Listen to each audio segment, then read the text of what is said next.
Saudamos você com a graça e a paz do Senhor Jesus. Que Deus abençoe a tua vida e que Ele possa hoje abrir os teus olhos, levar você a valorizar a sua palavra, a sua revelação e a sua verdade. Antes de nós darmos início ao tema, nós vamos fazer aquilo que o Senhor nos ordenou. Mas eu queria hoje, antes de seguir com o nosso programa ordinário, só apresentar um material, porque nós vamos iniciar o estudo de uma nova lição no nosso programa de escola bíblica. Para quem não sabe, antes da transmissão na igreja sede, faça o estudo da escola bíblica. E não só aqui na igreja sede, mas também nas outras igrejas estabelecidas do ministério ao redor do mundo.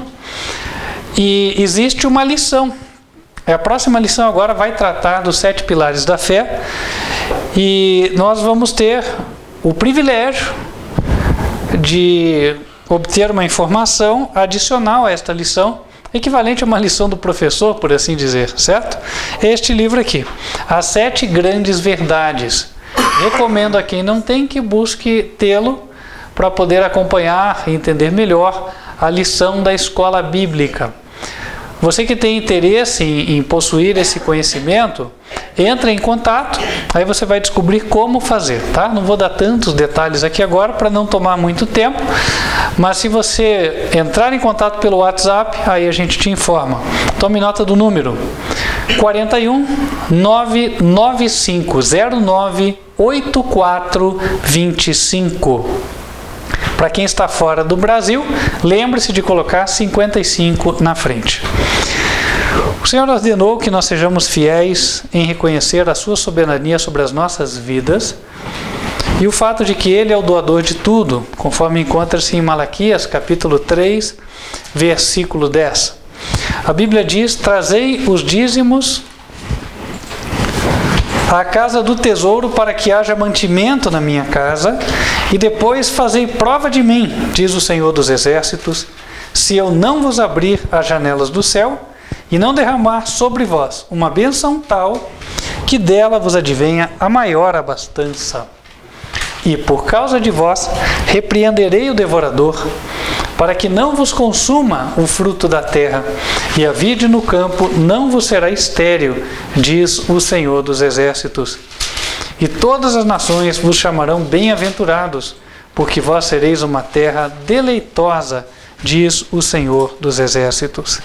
Deus instituiu o plano de dízimos e ofertas para que o Evangelho pudesse ser levado a todo mundo. Não qualquer mensagem, a mensagem verdadeira do Evangelho.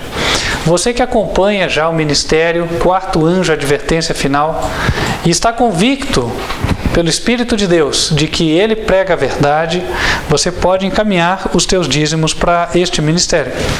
Lembrando que estes valores encaminhados são usados para a confecção de vários materiais evangelísticos. Aqui eu tenho um lequezinho de alguns folhetos, mas tem uma série de outros títulos também disponíveis, para que as pessoas façam o seu evangelismo sem custo. Você pode solicitar, vai pagar o frete se estiver longe daqui. Se não, venha buscar pessoalmente, não paga nada.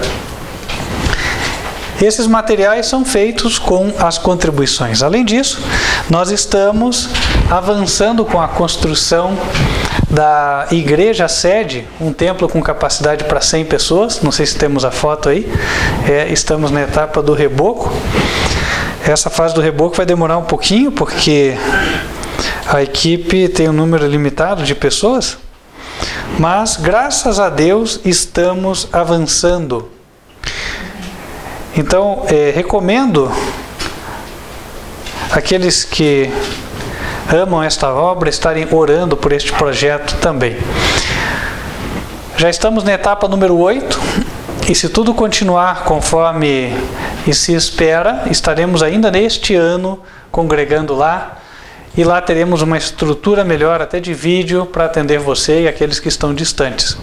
Também teremos estrutura para transmitir melhor a mensagem das crianças. Portanto, pedimos orações, e aqueles que entendem que esta obra é de Deus vão poder apoiá-la.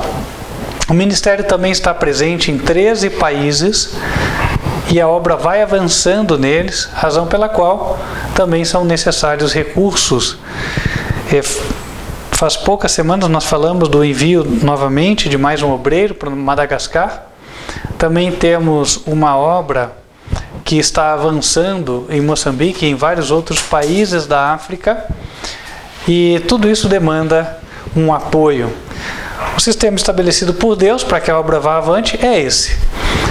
E temos também materiais em vários outros idiomas, materiais que estão sendo diagramados. Portanto, se você está fora do Brasil, mas gostaria de fazer o teu evangelismo, eventualmente imprimir um folheto do ministério, entre em contato. É possível que já exista material traduzido e diagramado no teu idioma, ok?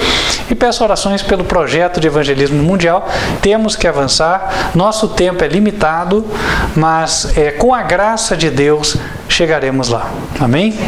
Amém. Então vamos nos colocar em pé, vamos estar louvando a Deus, e enquanto isso, aqueles que se prepararam farão a sua devolução.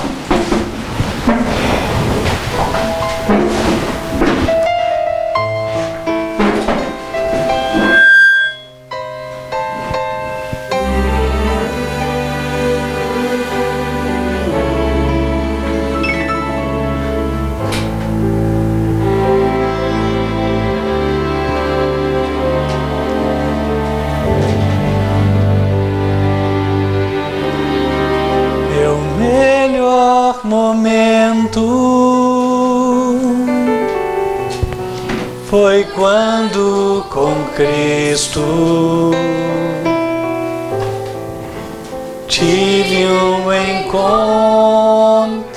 que jamais esquecerei.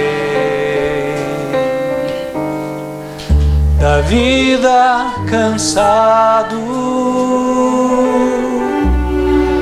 no mundo perdido, então a sua doce voz eu escutei.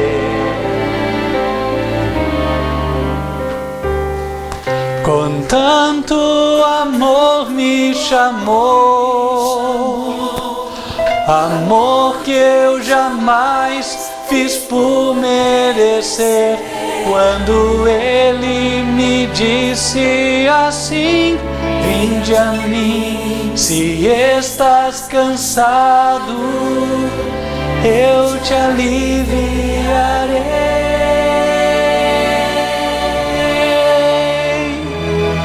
Com tanto amor me atraiu, com tanto amor que eu não resisti, chorando minha vida a Ele entreguei. Meu melhor momento foi quando o encontrei. Meu melhor momento.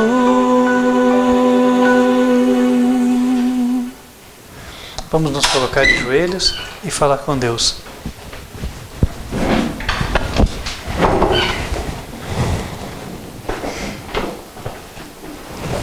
Senhor nosso Deus, queremos te agradecer por estas humildes contribuições que foram trazidas à tua caixa do tesouro.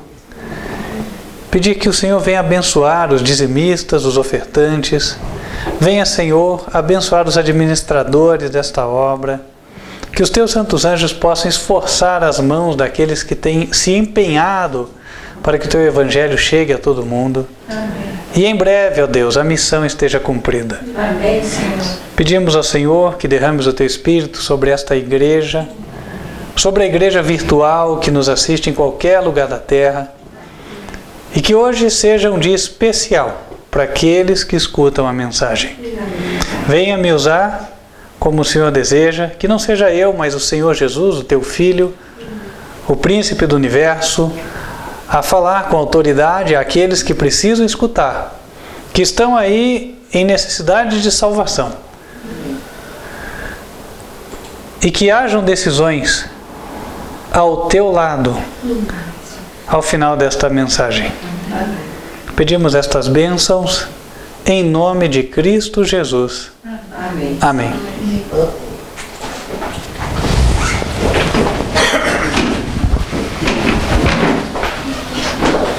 A mensagem de hoje, ela vai ser uma repreensão dura àqueles que têm a postura errada. Ninguém aqui na igreja sede fique com medo por conta disso. Na verdade, a mensagem ela foi uma repreensão dura no passado, falando para o povo de Israel. Mas nós bem sabemos que a Bíblia nos ensina sempre por princípio. Os princípios são sempre aplicáveis em qualquer tempo, não é assim? Em Ezequiel capítulo 11, o povo estava numa altura em que parte dos israelitas se encontrava em Babilônia e a outra parte ainda se encontrava em Jerusalém. Os 70 anos de cativeiro babilônio estavam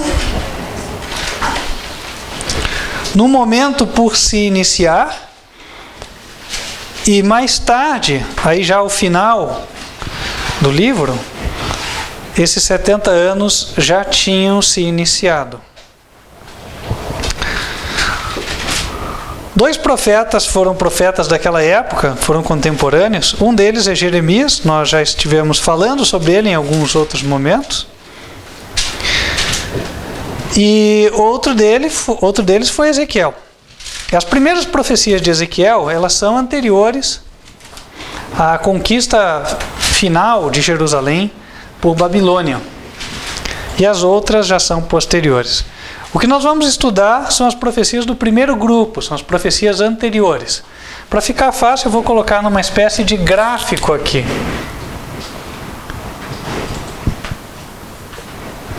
Nós tivemos 70 anos de cativeiro babilônio. Pela palavra cativeiro babilônio, nós estamos representando o período no qual o povo de Israel não teve mais o direito de permanecer em Jerusalém, cultuando ao verdadeiro Deus. Babilônio ou babilônico, os dois são corretos, mas vamos colocar aqui. Então, a profecia de Ezequiel 11 está em algum momento anterior, aqui. E agora eu vou traçar um breve paralelo. Haja visto que nós já estudamos o equivalente desse cativeiro babilônico para os nossos dias. O povo judeu, na época, era o depositário da verdade. Era aquele a quem tinha sido confiada a verdade de Deus. E esse povo guardava o sábado e não cria na Trindade. Quem cria na Trindade eram os babilônicos. E aí eles ficaram 70 anos cativos dos trinitarianos, por assim dizer, sem poder adorar o verdadeiro Deus. Depois disso eles voltaram à sua adoração, reconstruíram o templo e aí estavam novamente adorando o verdadeiro Deus. Há um povo que no tempo presente corresponde àquele que são os adventistas do sétimo dia. Nasceram em 1863, lá atrás, como uma denominação sabatista e monoteísta. Nós já falamos disso aí. Ou seja, eram aqueles que guardavam o sábado, diziam crer em toda a Bíblia, exaltar a lei de Deus e não crer na Trindade. Porém, em 1931, esta situação mudou. Eles incluíram a Trindade no seu livro de crenças. E 70 anos mais tarde, em 2001, foi quando muitos se levantaram desta denominação e retornaram à adoração ao verdadeiro Deus. Obviamente isso gerou uma separação, um cisma E essas pessoas que voltaram à verdadeira adoração não mais pertenceram a esta denominação adventista do sétimo dia. Ezequiel 11, como nós mencionamos antes, a mensagem dele fala num momento anterior ao início do cativeiro babilônio. Portanto, Ezequiel 11 deve ser entendido num contexto em que esta igreja adventista ainda era antitrinitária.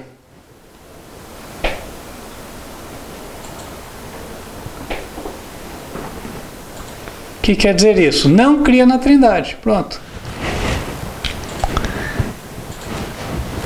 Só que algumas coisas já vinham acontecendo ali e que não estavam agradando a Deus. E é o que nós vamos ver. E nós vamos poder extrapolar esta mensagem para nós também. Há algo que o Senhor gostaria que nós entendêssemos através desta mensagem. Ezequiel capítulo 11, versículo 21.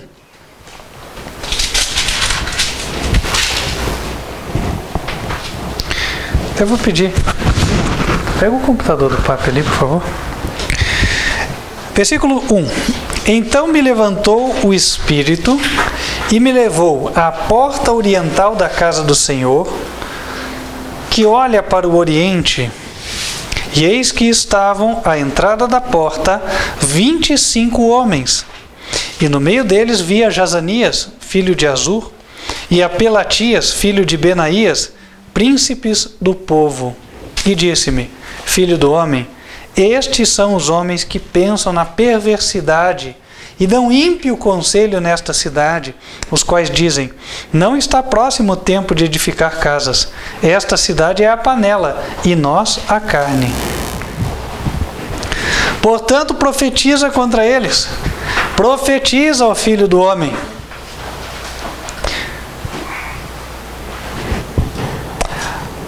Caiu, pois, sobre mim o Espírito do Senhor e disse-me: fala. Assim diz o Senhor: assim tendes dito à casa de Israel. Porque quantas coisas que vos sobem ao Espírito, eu as conheço.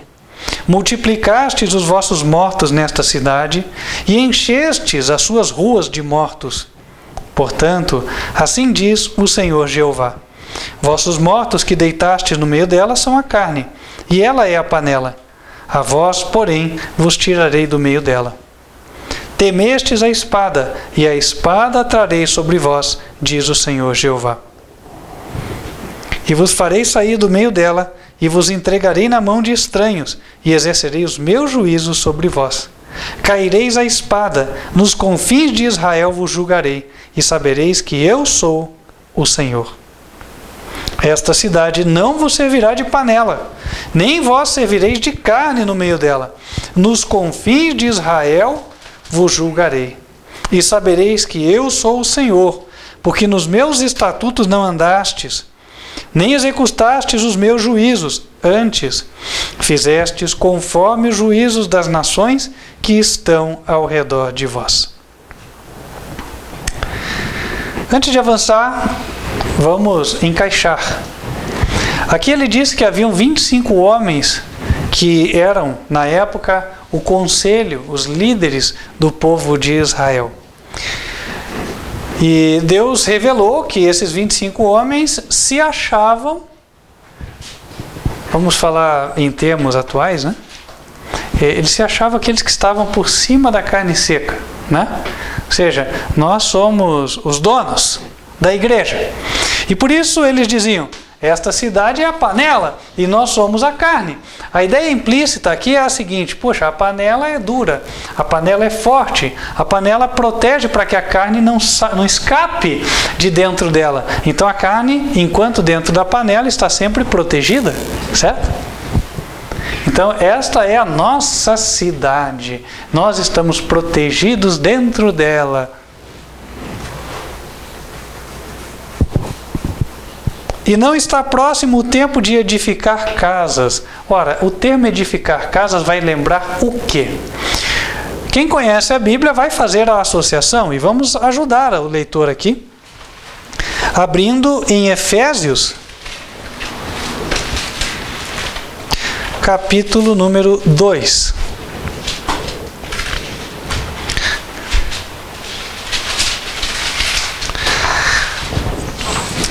versículos 19 em diante. Assim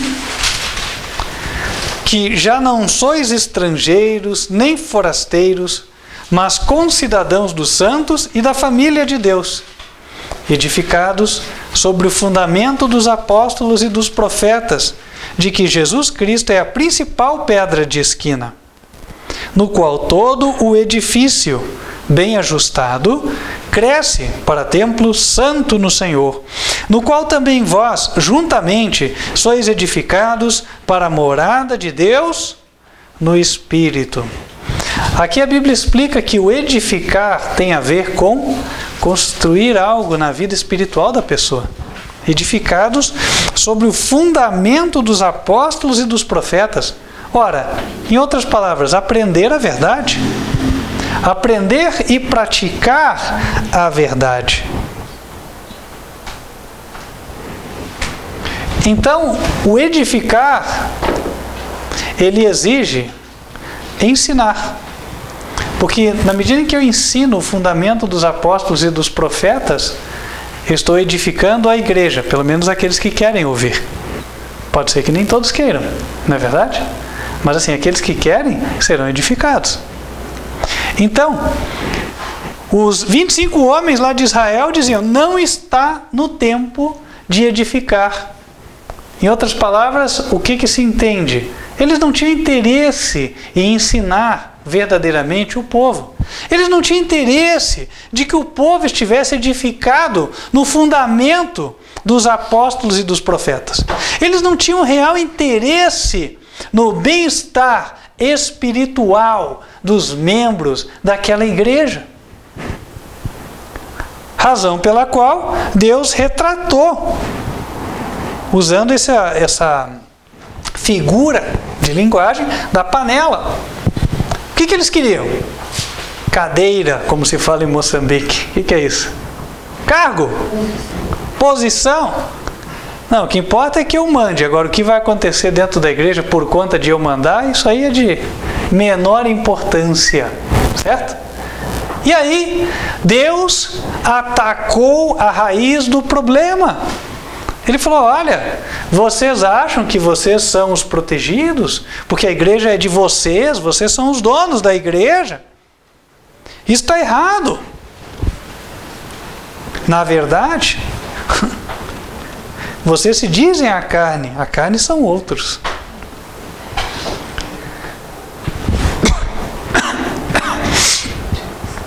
Voltando para Ezequiel capítulo 11, versículo 7. Ali o Senhor diz o seguinte, os vossos mortos que deitastes no meio dela são a carne, e ela é a panela. A vós, porém, vos tirarei do meio dela. Ah, olha que interessante. A panela, Deus reconhece como sua. O que Ele não reconhece são aqueles que estão fazendo mau uso dela. Não é assim? Então vamos lá. Quem era representado pela panela?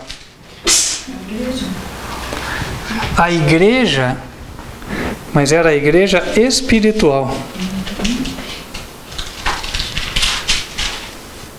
Porque a física estava na mão dos apóstatas. Certo? A igreja espiritual era a panela.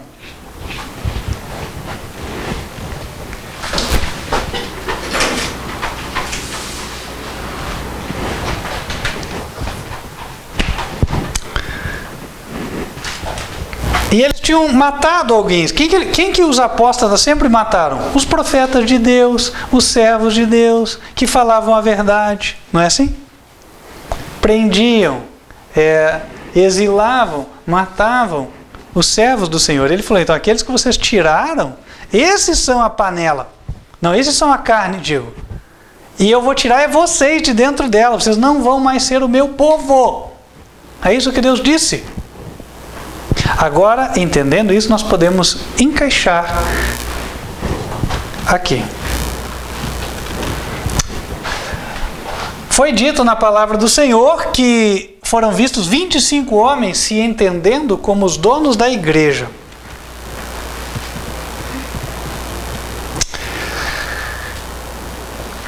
E no contexto atual, isso reflete, o Ezequiel 11 está posicionado nesse período de tempo, entre 1863 e 1931. Pois bem, nós temos aqui uma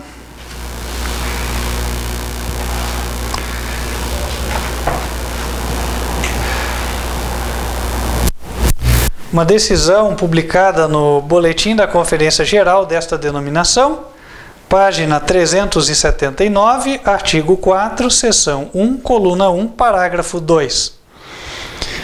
E diz o seguinte: o comitê executivo desta conferência dos Adventistas do Sétimo Dia será 25 em número.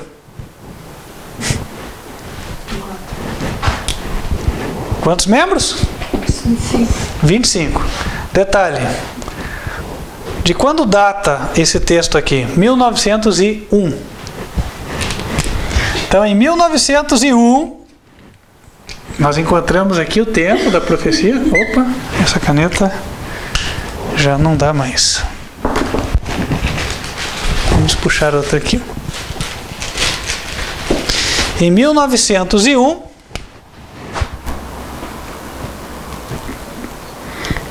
foi estabelecido um comitê de 25 membros. A essa altura, quem conhece a história da denominação já sabe, Ellen White estava escrevendo testemunhos que pareciam marretadas contra a liderança da igreja, mostrando a apostasia, o afastamento, a alienação da verdade, o virar as costas para as orientações do Senhor. Isso por parte da liderança. Mas, claro, a liderança, assim como na época de Israel, não ouvia esta voz. Não é assim? Virava as costas para a revelação do Senhor. E aí aconteceu o que se esperava. Na época de Ezequiel, o povo foi levado para o cativeiro pela sua impenitência. E também, na época presente, o povo adventista foi levado em cativeiro, por quê? Porque adotou a crença da Trindade. A doutrina babilônica da Trindade ficou oficializada no seio da denominação. O que é que Deus tinha dito? Falou assim, ó, vocês eu vou tirar da panela. A igreja minha, eu reconheço como minha, a igreja virtual e espiritual. Agora, vocês vão ficar fora dela. Então, isso significa que, em dado momento, lá na frente, a igreja visível seria outra. Como assim? Ora, aqui era a adventista, os donos eram esses. Aí chega aqui nessa época,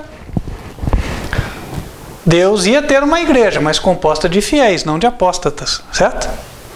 A denominação, até hoje, em 2019, ela permanece crendo na Trindade. Não é o que Deus ensinou. Quem tem dúvida, vai lá para 1 Coríntios, capítulo 8, verso 6, diz: para nós há um só Deus, o Pai. E não adianta dizer que tem outros textos que falam diferente. Olha, você só está com a verdade do ponto de vista bíblico quando a tua crença está em harmonia com todos os textos que falam daquele assunto. Se tiver um texto que contraria a tua crença, você está fora das Escrituras. Esse é o método de estudo bíblico. Quem não conhece, veja lá em Isaías 28, versículos 10 e 13. Voltando para cá. Então, em 2019, a igreja lá adventista está na Trindade. Então significa que nessa altura, o povo de Deus seria outro. Quem seria o povo de Deus? Aqueles a quem esses líderes disseram: saia daqui, saia da panela, porque esta terra nos foi dada em possessão. Né? O que eles fizeram? Quando apareceu aqui em 2001 um povo antitrinitariano, ou seja, não aceitamos doutrina que não seja da Bíblia, eles expulsaram, convidaram a se retirar, segregaram, assim por diante. Posso dizer vários sinônimos, vou parar por aí. E aí, estas pessoas, dentre elas, Deus teria a sua igreja, a sua igreja espiritual. E por que Ele teria, dentre estas pessoas, a igreja espiritual? Porque estas pessoas buscariam temer a Deus, obedecer a sua palavra. E os outros, o que é que ia acontecer com eles? Versículo 8. Temestes a espada, e a espada trarei sobre vós, diz o Senhor Jeová. Isso aqui é para os mais de 20 milhões de adventistas aí do mundo todo. O que é que espera eles? A espada. Verso 9. E vos farei sair do meio dela, e vos entregarei na mão de estranhos, e exercerei os meus juízos entre vós. Eles vão ficar na mão de quem? Da Igreja Católica. Está em Daniel 11 isso aí. Versículo 11. Esta cidade não vos servirá de panela, nem vós servireis de carne no meio dela. Nos confins de Israel vos julgarei. E sabereis que eu sou o Senhor, porque nos meus estatutos não andastes, nem executastes os meus juízos, mas antes fizestes conforme os juízos das nações que estão ao redor de vós. Ora, irmãos, eu não vou ficar aqui apresentando uma lista de pecados da igreja adventista. Quem está lá dentro sabe da semelhança que há entre eles e as outras denominações. Não precisa ir muito longe, né? Liga a rádio deles, a Novo Tempo, né? Liga a TV Novo Tempo e compara com a rádio Batista, né? Compara com as rádios gospel. Como é que estão as músicas? Né? Estão próximas ou distantes? Vou até mais além, porque isso eles sabem, ninguém pode negar. As músicas que antes tocavam só em rádio gospel, que são de outras denominações, tocam na rádio adventista e vice-versa. O que aconteceu? Um amálgama aí, né? Ou seja, já está tudo alinhado. Já há, em diferentes partes do mundo, aqueles que fazem cultos aos domingos dentro da igreja adventista. E claro, sempre aparece uma desculpa plausível, N desculpas, eu não vou citar aqui quais. O que interessa é o seguinte, a Bíblia não aprova isso aí, ponto. Ah, mas é pecado fazer culto ao domingo? Olha, que dia que é para a gente cultuar a Deus? Sábado. Qual é o dia de cultuar a Deus, irmãos? Sábado. O sábado. 6 dias trabalharás e farás toda a tua obra. Êxodo 20, verso 8. Mas o 7º dia é o sábado do Senhor teu Deus. Nele não farás nenhuma obra, nem tu, nem teu filho, nem tua filha, nem teu servo, nem tua serva, nem teu boi, nem teu jumento, nem o estrangeiro que está nas suas portas para dentro. Por quê? Porque em 6 dias fez o Senhor os céus, a terra, o mar e tudo que neles há. E ao 7º dia descansou. Por isso abençoou. Aqui está a palavra-chave. Existe uma bênção no dia do sábado. Abençoou o Senhor o dia do sábado e o santificou. Deus não abençoou o domingo. Não adianta. Você vem no domingo buscar a bênção de Deus. Ora, Deus vai olhar e falar assim, mas qual que é o dia da bênção? Sábado. Veio fazer o que então aqui nesse dia? Ah, esse pastor é muito duro. Bom, Deus, ele é estrito naquilo que ele pede. Já trabalhou com alemão? Chega lá no dia errado para você ver se vai receber alguma coisa, né? Interessante, ó, até na terra as pessoas sabem o que é certo e o que não é certo. Aí você acha que Deus não tem. Deus é que nem, desculpe o termo, né? Muitos brasileiros, talvez. Ah, não, eu sempre dou um jeitinho, né? Se não deu jeitinho, vou apelar lá. Aí pela apelação tudo se resolve. É assim? Não, irmãos. Parar com isso. Versículo 13. E aconteceu que profetizando eu, morreu Pelatias, filho de Benaís. Olha, a coisa foi séria. Não era para brincar. E hoje eu tenho começado a ver isso, sabe? Antes eu não via. Hoje em dia Deus tem começado a matar alguns rebeldes.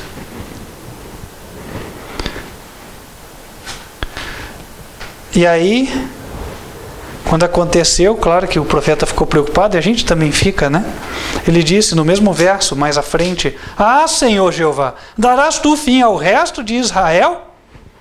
Então veio a mim a palavra do Senhor, dizendo, 15: Filho do homem, teus irmãos, os teus próprios irmãos, os homens de teu parentesco e toda a casa de Israel, todos eles são aqueles a quem os habitantes de Jerusalém disseram: Apartai-vos para longe do Senhor, esta terra se nos deu em possessão. Então o que eles dizem? Não, nós somos a igreja de Deus, e nós temos o controle da igreja, vocês não estão satisfeitos, fora.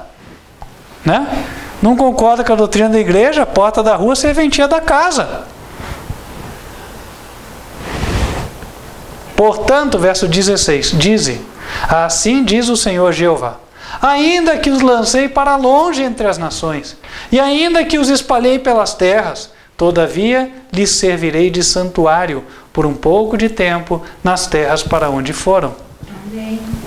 Portanto, dize: Assim diz o Senhor Jeová: Hei de ajuntar-vos do meio dos povos, e vos recolherei das terras para onde fostes lançados, e vos darei a terra de Israel.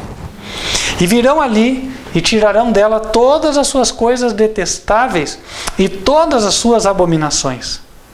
E lhe darei o mesmo coração, e um espírito novo porei dentro deles, e tirarei da sua carne o coração de pedra, e lhes darei um coração de carne, para que andem nos meus estatutos, e guardem os meus juízos, e os executem. E eles serão o meu povo, e eu serei o seu Deus. Irmãos, aqui está o propósito divino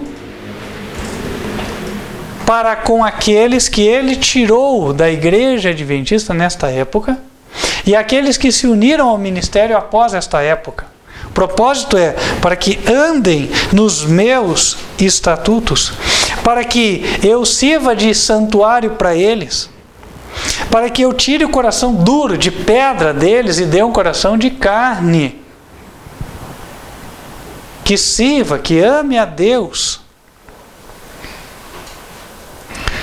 Versículo 17: Portanto, dize: Assim diz o Senhor Jeová: Hei de ajuntar-vos do meio dos povos, e vos recolherei das terras para onde foste lançados, e vos darei a terra de Israel. E virão ali, e tirarão dela todas as suas coisas detestáveis, e todas as suas abominações. Olha, ia haver uma grande sacudidura e um levante. Só que não seriam todos esses antitrinitarianos que comprariam o povo de Deus, não seriam. Porque aqui diz que haveria um povo que ia voltar até Jerusalém, simbolicamente falando, e lá eles iam tirar todas as coisas detestáveis e todas as abominações. Ou seja, iam chamar o pecado pelo nome, e aqueles que não gostam de testemunho direto não iam andar com eles. O que é testemunho direto? É o de Elias, né? Tu és o homem. Não é? Quem que está errando? Você mesmo. Né? O coração humano não recebe esse tipo de palavra. Somente aqueles cujo coração foi enternecido pelo Espírito do Senhor. Agora, deve haver uma reforma de vida. Não basta apenas concordar que o certo é certo, mas continuar fazendo o errado. É necessário mudar do certo para o errado. Ou, ao contrário, do errado para o certo. Do certo para o errado fica estranho, né? Do errado para o certo. E aí, depois de tiradas as coisas abomináveis, as coisas detestáveis, aí a igreja está limpa, pura, do jeito que Deus quer. Jesus vai buscar uma igreja santa, pura e sem defeito na terra. Não vai buscar uma igreja mais ou menos. Igreja cor creme. Igreja, né? Meio para lá, meio para cá. Essa aí vai queimar no fogo do inferno, vai servir de lenha. Até porque o creme lembra a madeira, né? Que é um combustível do fogo. Né? Ou é branco ou é preto. Para Deus não tem meio termo. Então, o que tem na minha vida que ainda não agrada a Deus? Isso é algo que eu tenho que avaliar, certo? As minhas orações têm que ser: sonda-me, Senhor, vê se há em mim um caminho mau e guia-me pelo caminho certo. E estar atento a ouvir a palavra. Ah, eu vim aqui na igreja por quê? Ah, porque meus amigos estão aqui? Não pode ser. Não pode ser. Eu devo vir à igreja porque lá eu vou ouvir a verdade. E a verdade salva. A verdade liberta. Ela liberta aquele que obedece. Aquele que não obedece, ela não vai libertar, porque daí não surtiu o efeito. Certo? Meus irmãos, compete a cada um de vocês decidirem. Uma coisa é certa: a igreja de Deus verdadeira há de triunfar, embora pareça que não. Somos muitos? Não somos muitos. Dá a impressão de que a igreja não cresce, mas Deus tem outras ilustrações na Bíblia que mostram ser assim mesmo. Sara era estéril. Interessante, né? Que Abraão foi o pai da fé, o homem da promessa. Mas na linhagem de Abraão, quantas mulheres estéreis apareceram? Deus tinha algo a ensinar aí, não é verdade? O que ele queria ensinar? Ele queria ensinar que é difícil você gerar um verdadeiro convertido. Jesus disse que entrar pela porta do céu significa entrar pela porta estreita. Poucos se acertam com ela. Por quê? O orgulho não entra, a vaidade não entra, a inveja não entra, e assim por diante. A preguiça não entra, né? E outras coisas não entram. O que entra lá? A pureza. Ah, eu não tenho a pureza. Por isso que a gente se aferra a Jesus. Ele vai nos dar força e com Ele nós havemos de vencer. Jamais alguém clama por ajuda ao Senhor Jesus em vão. Sempre será atendido. Então tudo que Deus requer de nós é que nós reconheçamos os nossos erros e nos apeguemos a quem pode nos ajudar. E aí, cooperemos com Ele, certo? Nós temos de operar a nossa salvação com temor e tremor, cooperando com o poder de Deus que atua nas nossas vidas. E através desse poder, seremos vitoriosos. Porque Deus disse no verso 19 que vai tirar o nosso coração de pedra e vai nos dar um coração de carne. O coração de pedra é aquele duro, aquele que não considera o que recebe, parece que nada entra lá. Agora o coração de carne é aquele que sente as suas mazelas, sente os seus erros, sente os seus pecados, quer mudança, se enternece ao sentir o toque do Espírito do Senhor e se deixa moldar. Esse é o coração de carne. Versículo 21. Mas quanto àqueles cujo coração andar conforme o coração das suas coisas detestáveis e das suas abominações, eu farei recair na sua cabeça o seu caminho. Irmãos, como isso é verdadeiro? Quantas vezes eu tenho visto? Ah, fulano está com problema no sistema digestivo. Ah, é? Tudo bem, mas fulano era intemperante e fazia tempo, né? Fulano está com cirrose. Pois é, mas bebia, né? Deus fala: farei recair sobre a pessoa o seu próprio caminho. Então, quer saber qual fim vai ter o ímpio? Veja os maus hábitos dele, você já sabe qual vai ser a consequência. Porque existe uma relação de causa e efeito, invariável. Certo? Então, irmãos, quem puxa o calcanhar dos outros vai cair porque alguém vai puxar o dele. E assim por diante. Então, meus queridos irmãos, Deus vai fazer cair sobre cada um as suas abominações. E note o pronome que ele usa: suas. Suas. Aqui ele não se refere à igreja toda. Então a avaliação é feita com cada indivíduo. Você deve fazer uma autoanálise. Eu já vi algumas vezes, né? Faz tempo que eu não tenho visto agora, ainda bem.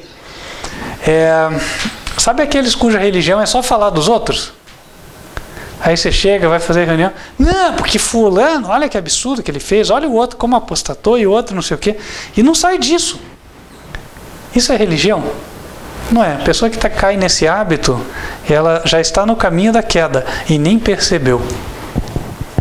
Então Deus pede uma autoavaliação, não avaliação dos outros, né? Autoavaliação.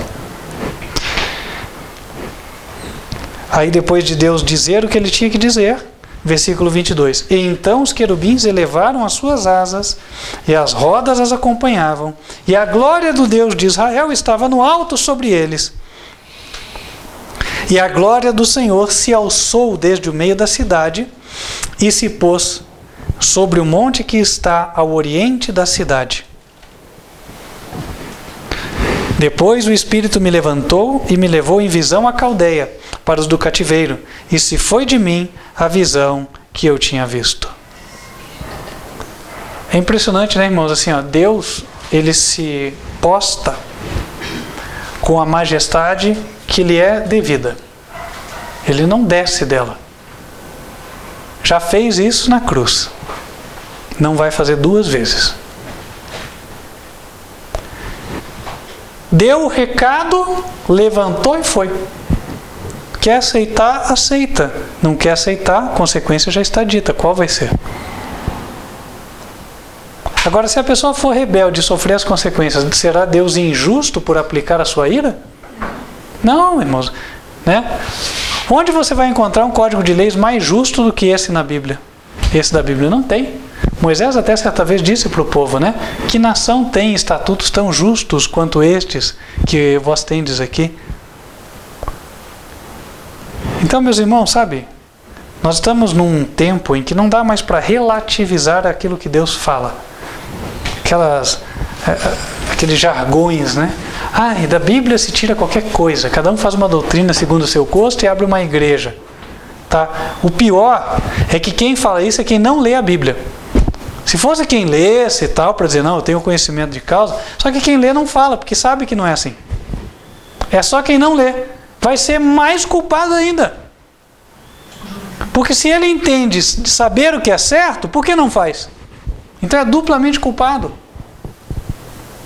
Meus irmãos, Deus entregou a verdade. Agora, o que cada um vai fazer com a verdade? Se não fizer bom uso, azar. Mas então Deus não me ama. Claro que Ele te ama. Poxa, olha o que Ele fez. Olha o sacrifício do seu filho por você. Agora, Deus não se deixa escarnecer.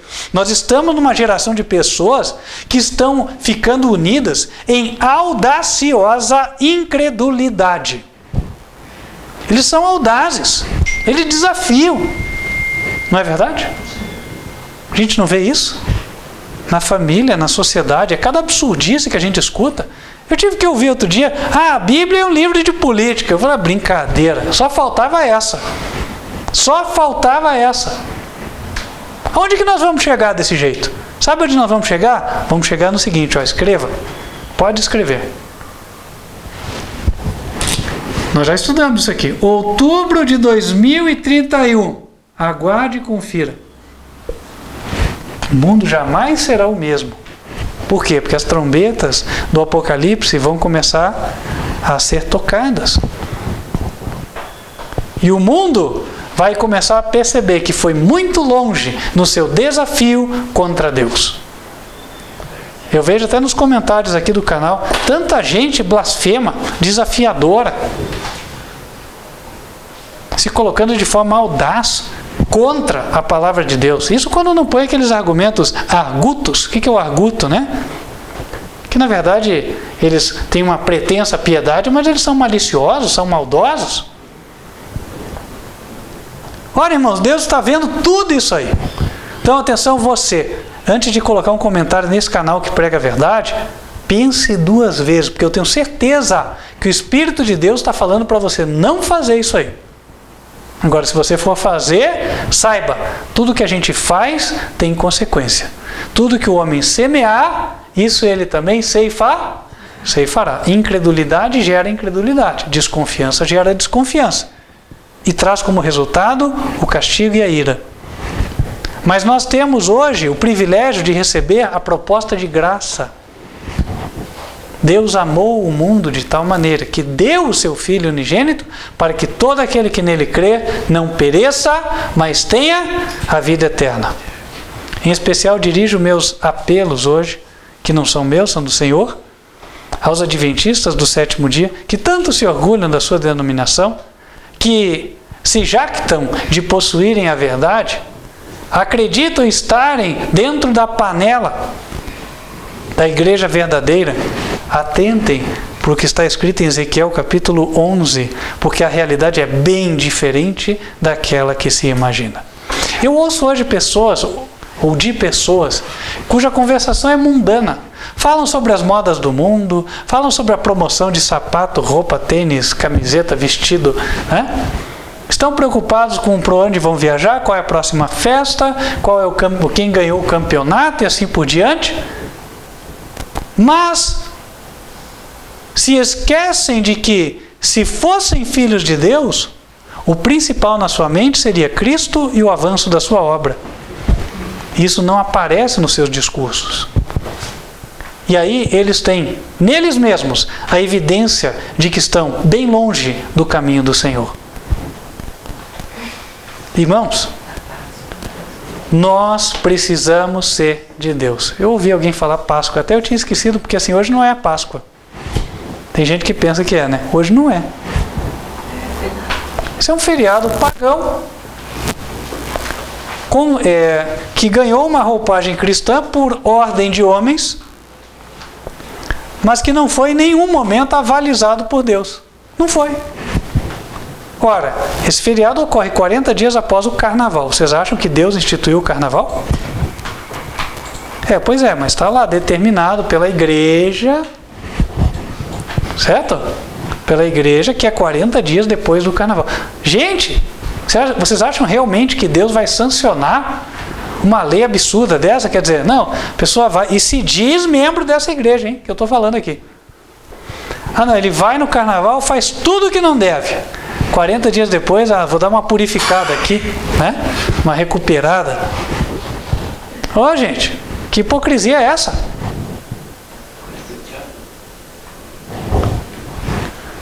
Ou nós somos de Deus ou não somos, não tem meio termo.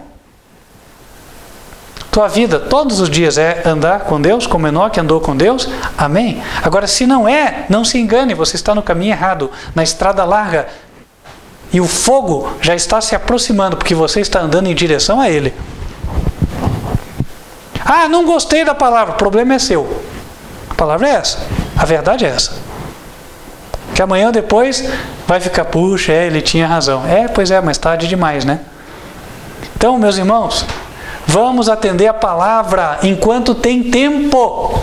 Enquanto há tempo. Não dá para ficar procrastinando. Olha, muita gente vai ficar fora do céu por procrastinação. Sabe o que é isso? Procrastinação? Deixar para amanhã. Adiar. Não, o pastor falou, realmente eu preciso mudar. Mas só hoje. Mais um. Isso é o que vai tirar muita gente do céu. Sabe por quê? Porque o mais um de hoje é mais 1,5 de amanhã, é mais 2 de depois de amanhã, e assim por diante. E significa derrota em lugar de vitória. E nós precisamos de vitórias. Ora, irmãos, precisa haver uma reforma completa. Ninguém pensa que boiando ao sabor da corrente vai chegar no céu. Não vai. A corrente do mundão está levando para tudo que não presta. Você tem que guardar os teus 5 sentidos: ouvido, visão, audição, olfato. Os teus pés têm que ir só para lugar onde agrada a Deus. Os teus dedos têm que apertar o botão, seja no celular ou na televisão, só para aquilo que interessa a um servo do Senhor. Se não tiver nada lá, então, sabe, o teu dedo tem que ir naquele botãozinho, off. Desligou. Né?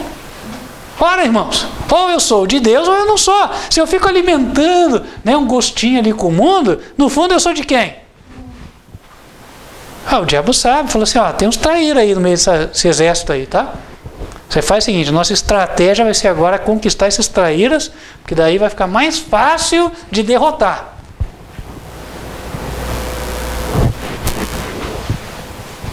consagração completa, irmãos. Tudo será exigido para ganhar o céu. Não porque ganharemos o céu por obras, mas significa a entrega total do eu. Sem entrega total, ninguém será de Deus mesmo. Jesus entregou tudo por nós. Lá na cruz do Calvário não ficou nada para trás.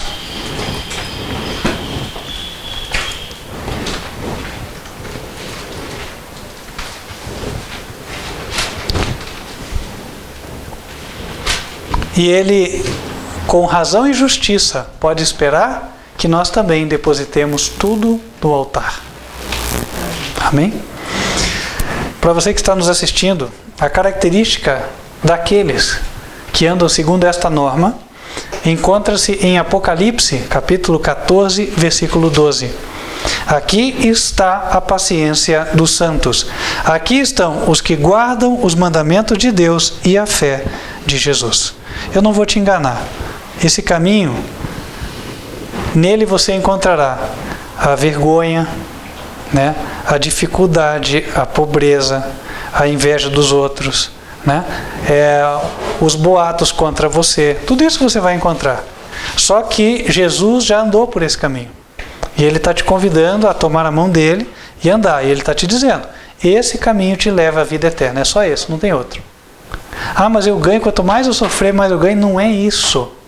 É que para tirar o mal que está dentro de nós, às vezes nós temos que nos dar de frente com ele para entender quão mal ele é.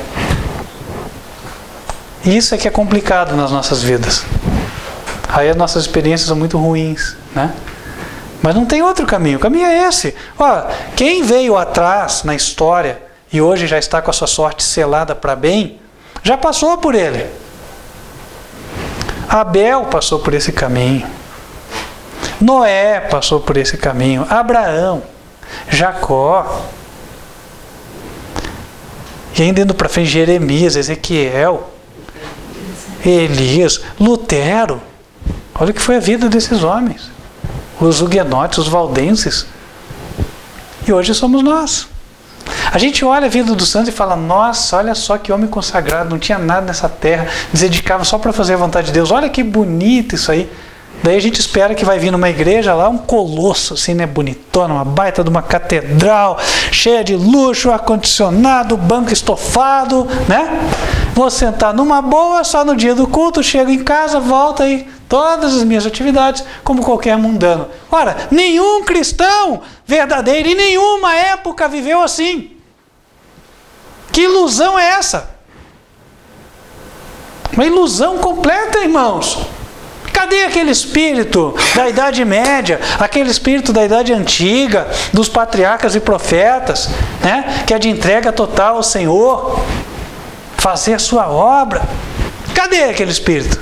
Ele tem que reaparecer na igreja, se ela for verdadeira. E se ela for verdadeira, esse espírito há de aparecer. E aí fica o apelo do Senhor. Quem gostaria de dizer, Senhor, reacenda em mim este espírito. Eu quero fazer parte. Quero ser fiel. Que assim seja, em nome de Jesus. Amém? Vamos orar.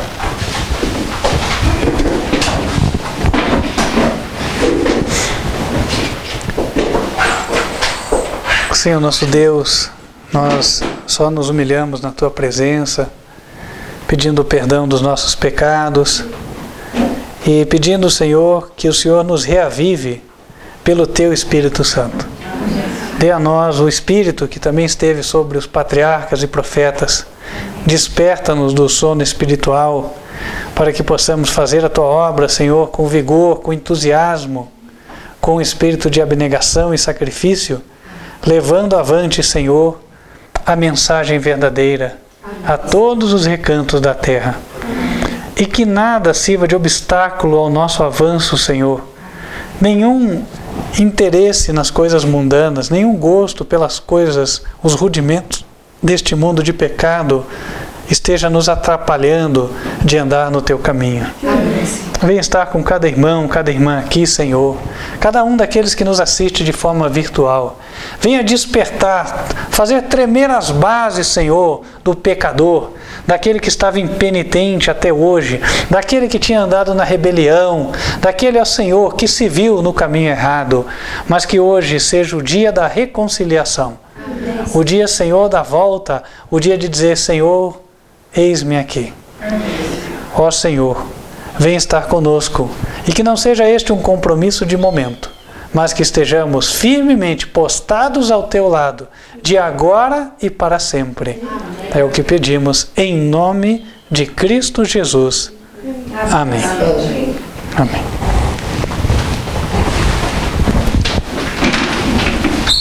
Você que escutou a verdade hoje está convidado a continuar acompanhando as transmissões dos cultos que ocorrem aos sábados.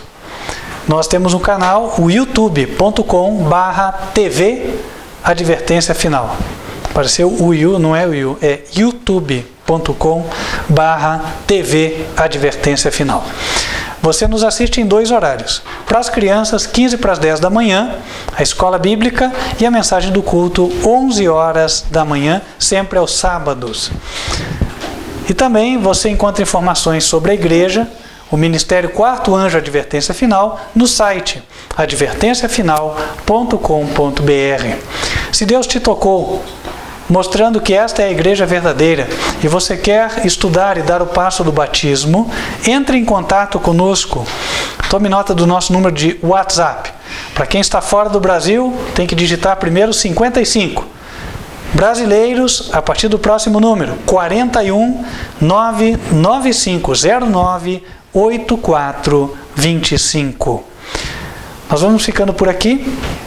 Só gostaríamos de invocar as bênçãos do Senhor sobre a tua vida antes de encerrarmos a transmissão. Que o Senhor te abençoe e te guarde. Que o Senhor faça resplandecer o seu rosto sobre ti e de ti tenha misericórdia. Que o Senhor levante sobre ti o seu rosto e te dê a paz. Amém. Deus te abençoe e espero estarmos juntos nas próximas oportunidades. Até lá.